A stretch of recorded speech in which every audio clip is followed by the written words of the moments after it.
I'm not satisfied. An apparent about-face from Donald Trump after Saudi Arabia once again changes its story about Jamal Khashoggi's killing. But will he put pressure on Riyadh and do his arguments about Saudi arms deals convince anyone? This is Inside Story.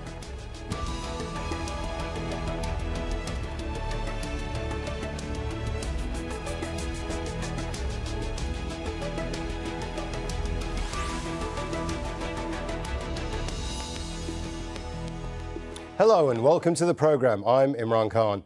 US President Donald Trump says there's clearly deception and lies about how Saudi journalist Jamal Khashoggi was killed.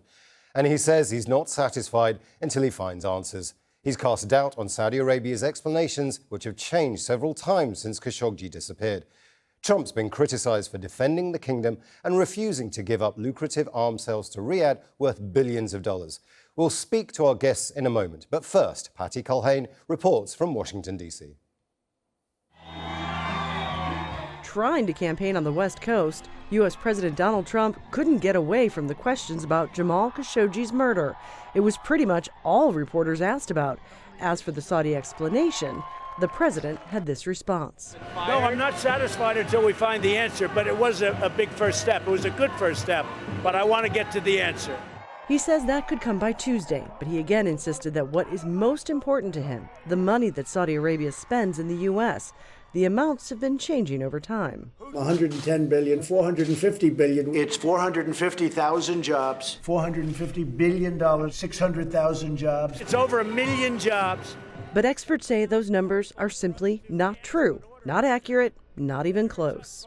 The administration, the White House, is operating on this false narrative that Saudi Arabia, that we depend on Saudi Arabia, that Saudi Arabia's arms purchases support American industry, that we need them, they don't need us, that they could go someplace else. That's not an accurate narrative. And it isn't persuading Saudi's critics in Congress or in the press, who are increasingly pointing the finger directly at the Saudi crown prince, Mohammed bin Salman. The publisher of Khashoggi's former newspaper, The Washington Post, is accusing Saudi Arabia of trying to cover up his murder. And the editorial board is urging people worldwide to shun Saudi Arabia until the kingdom changes, writing the first step in that process is determining the full truth about the Khashoggi murder and holding its likely author, Mohammed bin Salman, fully accountable. Former Vice President Joe Biden seemed to agree. The rest of the world's watching the United States of America.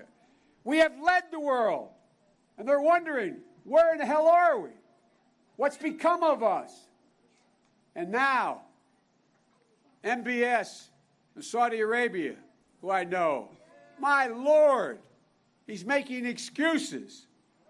By the way, you know that old expression, some people bring a gun to a knife fight?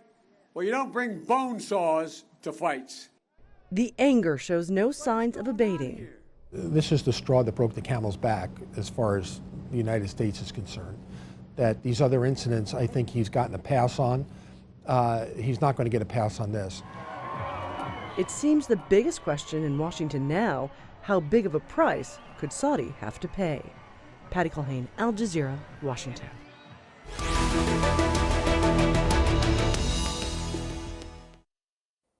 Let's bring in our guest. Joining us here in Doha, Mohammed Cherkaoui, Professor of Conflict Resolution at George Mason University. In London, Andrew Smith, spokesman for Campaign Against Arms Trade.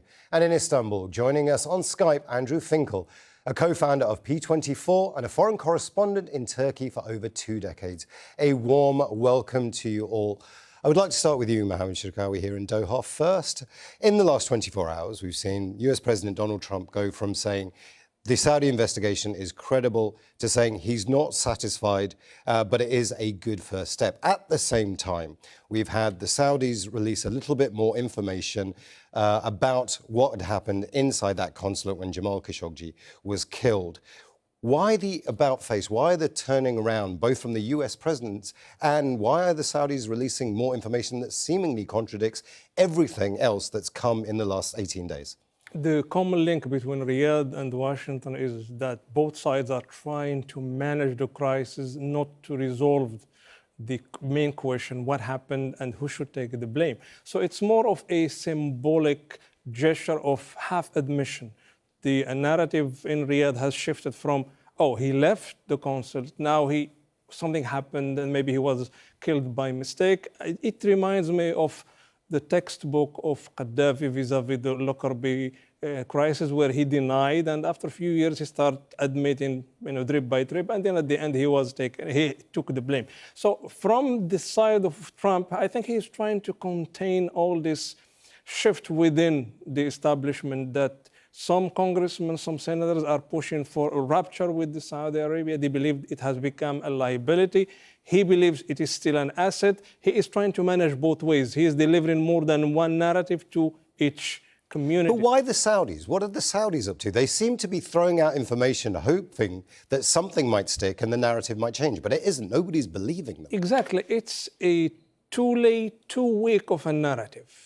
They haven't given us anything to work with in terms of at least coming up with some justification or a logical interpretation of what happened. So this is the typical realist kind of behind doors conspiracy. Once it blew in their faces, they don't seem to have an adequate response. Then I think they have also underestimated the international pressure. Europe has pushed away, and some other voices are now asking for the question, what happened? So this is, I think, something that MBS and his advisors did not even think about. They thought that Khashoggi was a simple guy. He could have been erased from the face of the earth and nobody would ask a question. And also believe this is something that illustrates a higher degree of overconfidence. MBS believed that he would have the cover-up or the umbrella of Trump all the way. But I think now it has blown up in his face. Let's bring in the view from Istanbul over here, and Andrew Finkel, a long-time foreign correspondent in Turkey. Surely all the Turks have to do is release a comprehensive report of all the leaks that have taken place over the last 18 days, and that blows the Saudi narrative out of the water. Why haven't the Turks done that yet? Well, in a sense, they've been cleverer than that. There've been a sort of drip of leaks. The Turks, I think possibly to their own surprise, have been in the driving seat behind this whole narrative. And they're the ones, of course, who have made it impossible for the cover-up to exist. They've let it be known every day, a different little story, a different detail about what's been going on and the true horror of what happened when Mr. Khashoggi went inside the consulate. So in a sense, it suits their interests better to keep the story on the boil this way rather than to just, produce an indictment and get it over with. But why is that? Why the drip, drip, drip? Why keep this story on the boil? Well, I think there's two reasons. I think one is that there's a genuine sense of outrage that this horrible murder happened on Turkish soil, and it happened, under their sovereignty and in defiance of their authority. And Mr. Khashoggi was fairly well connected with the Turkish establishment, and I think there are people who feel a genuine sense of outrage. But on the other hand, they do have a strategic interest in this, in which they are trying to embarrass and undermine the Saudi leadership, the crown prince. They don't like him. They are on different sides of the fence in many issues, and they're very happy to see his authority and status undermined so radically in world public opinion. Let's bring in Andrew Smith, campaign against arms trade in London. Andrew, the US President Donald Trump has almost ring-fenced sales of arms to Saudi Arabia, saying it's just not worth putting that in jeopardy. He keeps using this figure of $110 billion. A quick fact-check of that figure suggests that it's nowhere near that amount of money. A lot of this was negotiated under the Obama administration, and much of it is just letters of interest and no actual sales yet.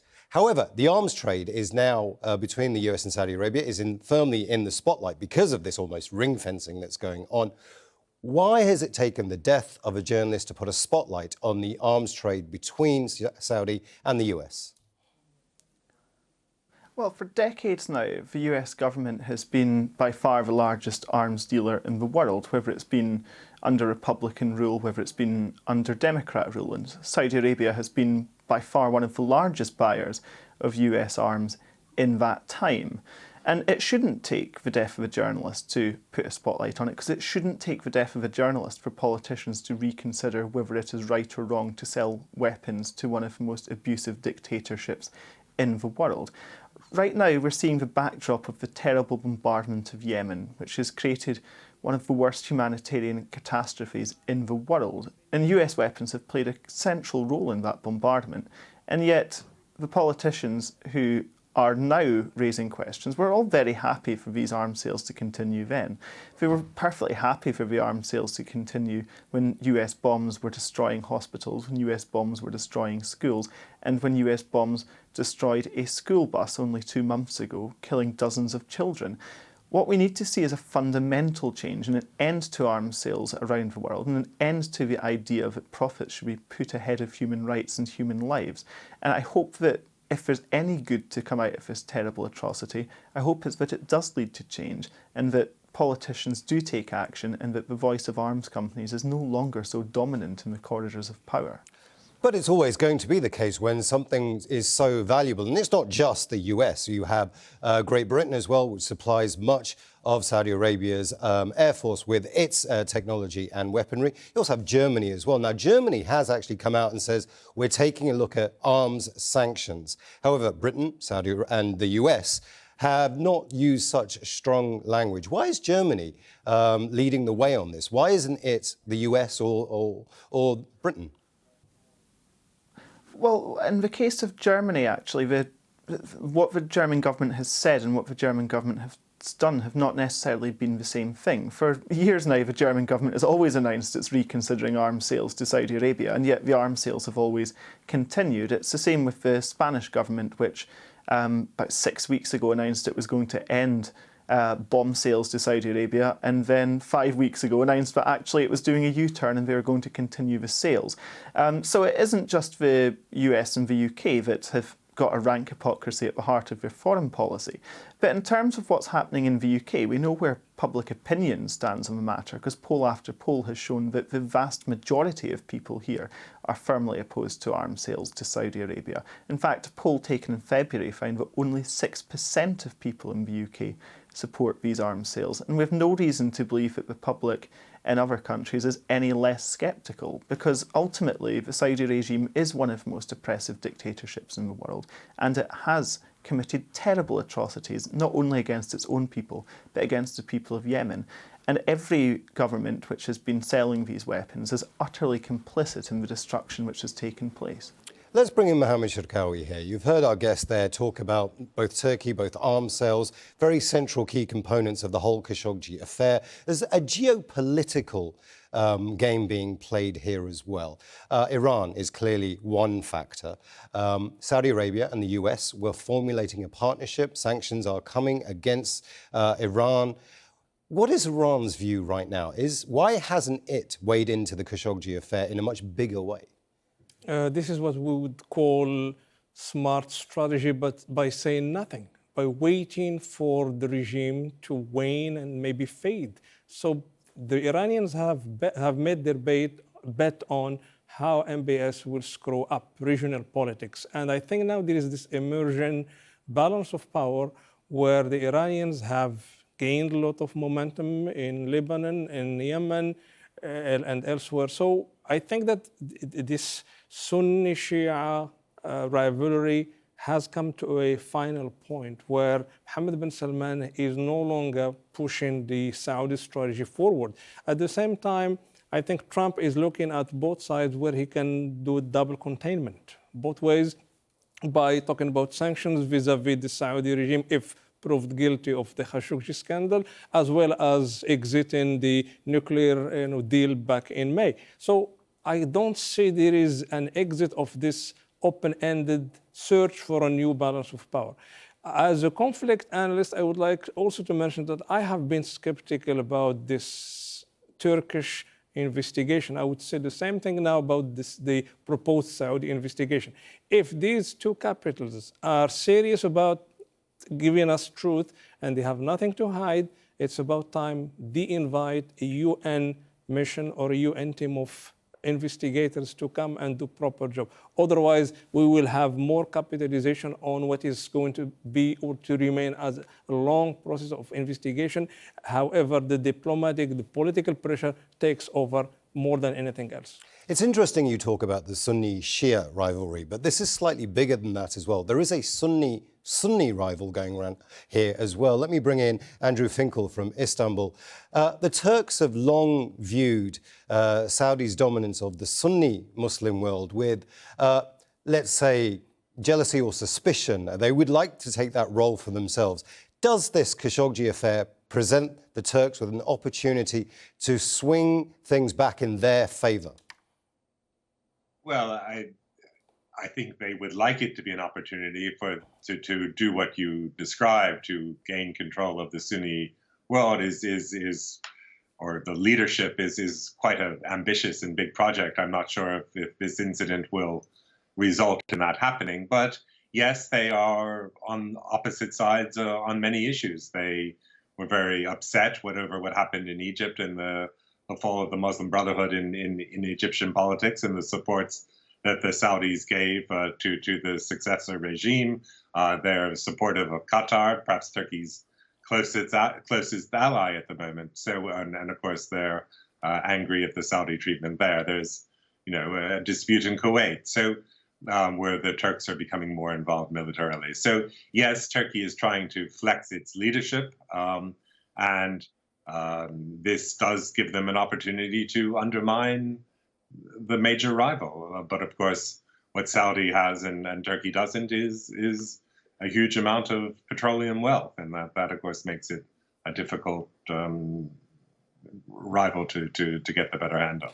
Andrew Smith in London, we're talking about countries here that have a terrible record on human rights. Saudi Arabia, Turkey, even to a certain degree when it comes to locking up prisoners. The US has a very sketchy record when it comes to human rights. Now we're talking about the fact that human rights are back on the table.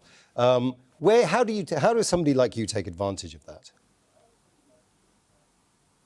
Well, yes. I mean, it's a really bizarre situation we're seeing when there's an issue of press freedom, which the Turkish government is somehow on the right side of, because I don't doubt that the Turkish government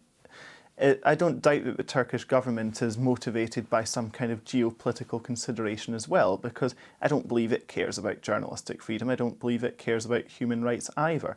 But ultimately, there is a rank hypocrisy at the heart of any foreign policy, which is talking about human rights and democracy while carrying out the exact opposite against their own citizens. And as far as the UK position goes, I think it's been influenced largely by arms sales, and the UK government will do almost anything it can to maintain those arms sales to the Saudi regime, and will happily look the other way while it is committing atrocities. That is what we've seen in Yemen. That's what we have seen after decades of abuse of Saudi people. And that is, unfortunately, what I think they're going to be intending to do in this situation as well. But ultimately, the question has to be asked that if the humanitarian crisis which has been inflicted on Yemen is not enough to end the arms sales and end that support, then what more would it take? If the death of a journalist is not enough to end those arms sales and end that support, what more would it take? Let's actually that's an interesting question. Let's ask that to the other guests. What would it take? Let's start with you, Mohammed Cherkaoui. What would it take to change? Well, I think we are looking at this worldwide mobilization of an anti-Saudi opinion. So I think this is a moment of truth where Saudi is pushing for more realpolitik and realism, while the rest of the world is considering some moral politics. So I think that probably Riyadh has exhausted its political capital overseas.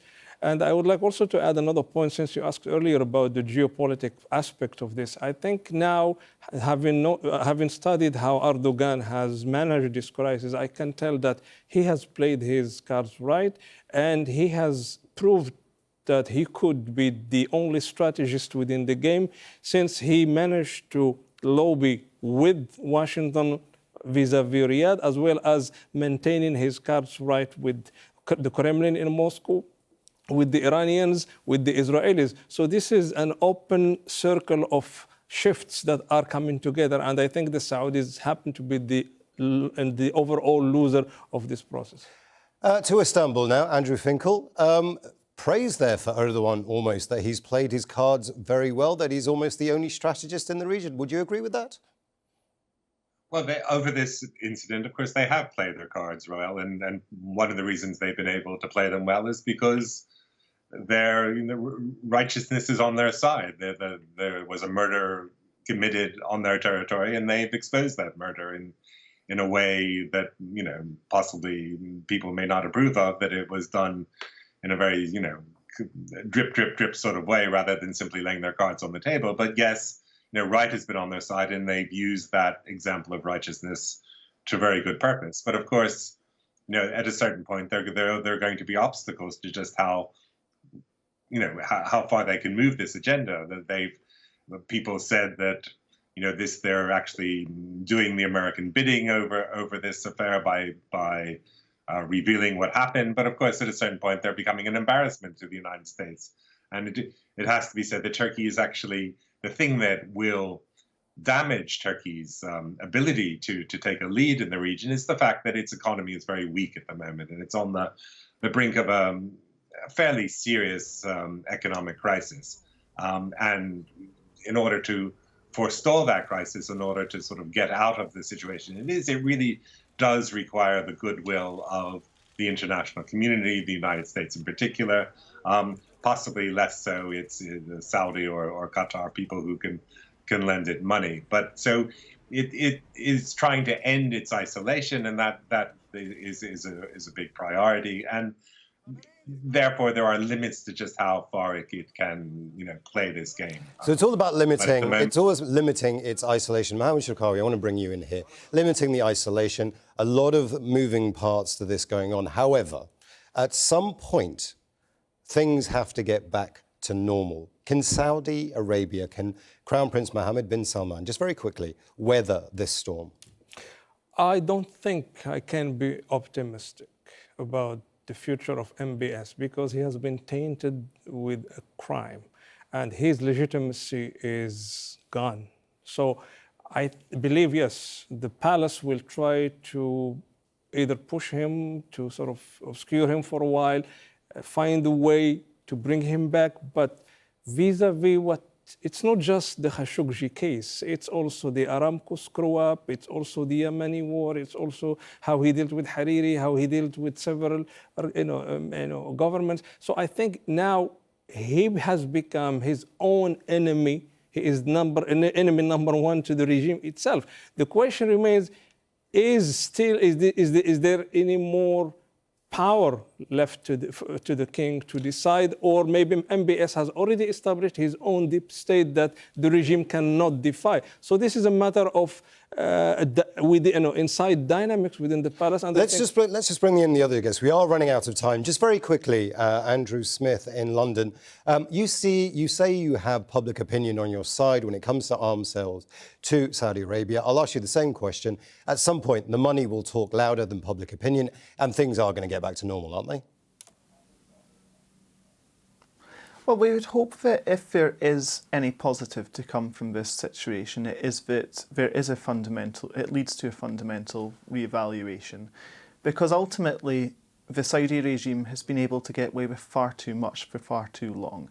Whether that has been the oppression of women in Saudi Arabia, whether it has been the treatment of political prisoners, whether it has been the hundreds and hundreds of executions which have been carried out, or whether it has been the humanitarian catastrophe which has been waged on Yemen.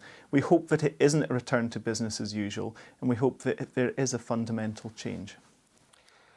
Thanks again to all our guests, Mohammed Cherkaoui, Andrew Smith and Andrew Finkel. And thank you too for watching. You can see the programme again anytime by visiting our website, aljazeera.com. And for further discussion, go to our Facebook page. That's facebook.com/AJ Inside Story.